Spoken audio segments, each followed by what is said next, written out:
Hello, I am Pradeep Dey, and here I am presenting my toolbox for dynamic communication. So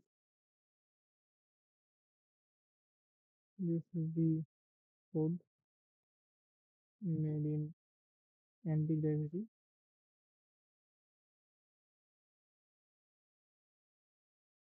This is the result. These are the parameters.